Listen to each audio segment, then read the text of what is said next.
Trump campaigned on a foreign policy agenda and on a domestic agenda.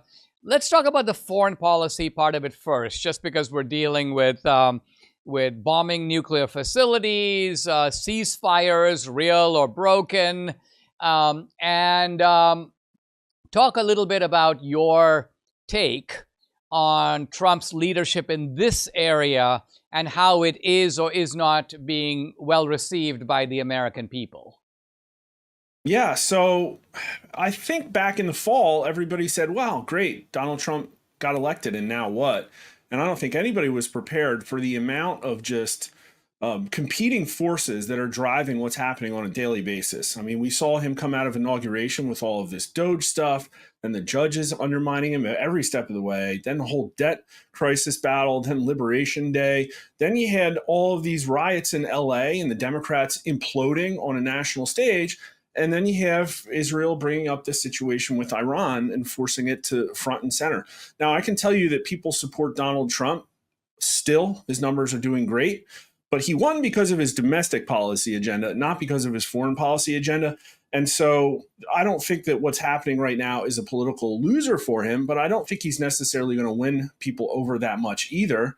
But where we're at is that this strike is actually popular. It's not something that people are against, and that might seem a little bit different than the dialogue happening on Twitter right now, at least among some on the right.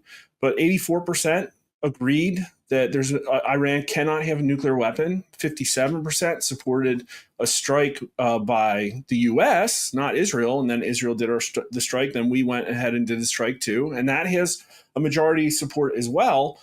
But they also do not want boots on the ground. That's only a 33% position. Only in the teens strongly support that. So there is a red line here. And I think that when looking back at this and understanding that we still have this major sword of Damocles hanging over our head with Russia and Ukraine, this situation that has not been resolved, a complicated proxy situation with a strategic nuclear foe. And we're not talking about their nukes, which are way, way, way worse than the tactical nuke that hasn't even been created yet in Iran. But I think looking at what happened, we've seen all of the hallmarks of Trump.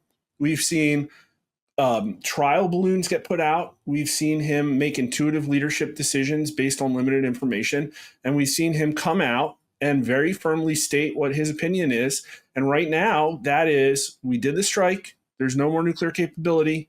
We're not interested in regime change, trying to work something out with Iran and Israel. And I think people are going to like that. The polling hasn't changed. His approval rating is doing well.